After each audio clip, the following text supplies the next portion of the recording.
right, hello, ladies and gentlemen, and welcome to the first episode of When the Popcorn is Gone. I will be covering Little Women today. Please pardon the ugly picture that I'm drawing. It's honestly the only thing I can think of to fill the screen part. Alright, I'd like to go ahead and launch in. So, overview of the film. So Little Women, it tracks, the basic Little Women story. I hope you all know it.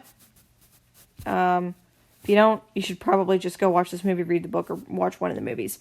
So, they decided to tell the story in a very interesting way. Instead of having this chronological timeline, they actually had two timelines going. One of them was the younger girls' timeline. The other one was the older girls' timeline. So when they're younger, they're kids, and then when they're older, when they're adults, and they're going out in life. And they actually juxtaposed parallel scenes. So, for instance, they had the scene of Beth's initial illness, and they interspersed it with the scenes of Beth's death. So they had that kind of thing going on. It gave for a very interesting feel. It definitely required you to be familiar with the story. The ending was also very interesting because instead of, the way the book ends is Jo marries Professor Bauer and they start the school. This is not how the movie ended. The movie continued this juxtaposition of the happy yellow glow scenes with the sadder blue glow scenes, and the normal ending of the book, or the ending of the book where she marries Professor Bao, that was shown in yellow. There was this alternate ending where she does not marry anyone, and it's not explained why she didn't marry anyone. It just cuts to where she's trying to offer her book to the publisher, and you realize chasing after Professor Bauer never actually happened. And so this alternate ending is that in reality, Jo never did get married. She just published her book, Little Women, and wrote it a nice ending to please audiences. So that was a very interesting ending. I think, and I'll get a little bit more to that later. So comparison of feminist messages. All these are going to have feminist messages in them. I believe Louisa May Alcott was a feminist. And so you're going to have that going on. Her books, the message tend to be less of, a woman needs a man like a fish needs a bicycle. There was this feminine independence, that women are more than just women, what women were expected to be at the time. They're more than that. But very much it was more of a helpmate model where women and men can encourage each other to be better. Women are the equals of men, and that they are as wise as they are, and that they can see what's good for men and kind of encourage them towards that in a healthy way. That's great. So you have a more modern feminist message in this movie, where marriage doesn't always turn out. It's not always great. So you may love someone, but you're still going to fight them. And that's true, but the movie didn't seem to, I don't know if it illustrated very well, that sometimes fighting someone is worth living with them. So I don't know if they handled that very well. They had this message of, marriage is an economic proposition. There's no love in it. It depends. It depends.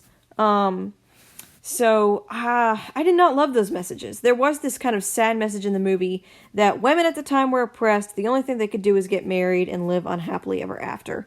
And also, if they didn't get married, they also lived unhappily ever after, because you have this part where Jo realizes that as awesome as it is that she can publish her own stuff and be her own woman, she's still unfulfilled and she needs love. She does not get love because Laurie marries Amy. And so that was a very sad scene. Now the ending, where she seems to be very happy. She's happy that she has her book, and it ends where she's holding her copy of Little Women. I got two messages from that. The lighting in the scene was blue, but it was also a very, very light. It was not heavy. It was very light, as if she's accepted who she is, that she's not going to be married, that she's going to kind of live a lonely life to a certain extent, but she can write. The other thing is that she's finding her satisfaction in reliving the glory days. She's finding her satisfaction in writing about her happy childhood. So that still felt unhealthy and kind of depressing. And there was this depressing message throughout the movie that that being a kid is all fun and games. You have your siblings, you have your family, you're happy, and then you grow up, and then your sister dies, and then your other sister gets married, and then your other sister gets married, and you never get married, and life stinks. There was very much this message that life stinks when you grow up, which is truly depressing, okay? All the young women going to see this, Life is depressing. There's no escaping. Bad stuff is gonna happen. Okay. Yes and no. Life can be depressing. Bad stuff can happen, but good stuff is there too, and it makes it worth it. Okay?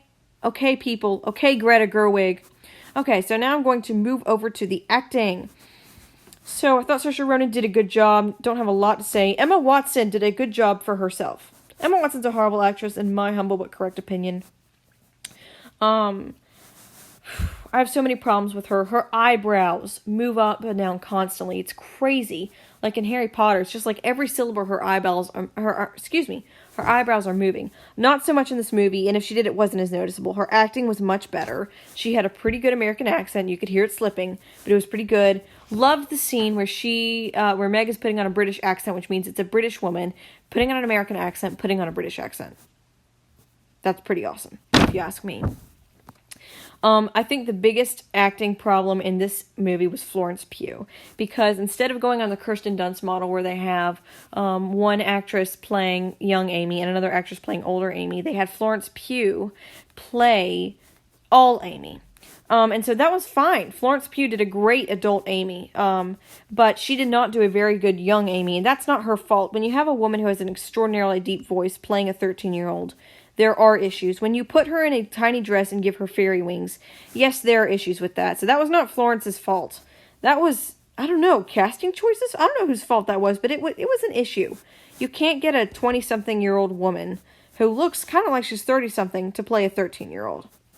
Okay, I did not like Timothée Chalamet either. He felt, he couldn't keep his eye on the women's faces, which bothered me. He was slouchy. He kept his eyes on the ground. He seemed sort of sad. He didn't seem like kind of this strong, square young man. He just seemed sort of limp and all over the place and overly emotional. Okay, so those are my thoughts on the movies. On this movie. So please post comments. Is this video annoying? Am I talking too fast? Did I not go into enough? Did I go into too much? Am I too negative? Please leave comments. I'm not going to encourage you to subscribe because I don't subscribe myself. Anyway, goodbye. Have a great week.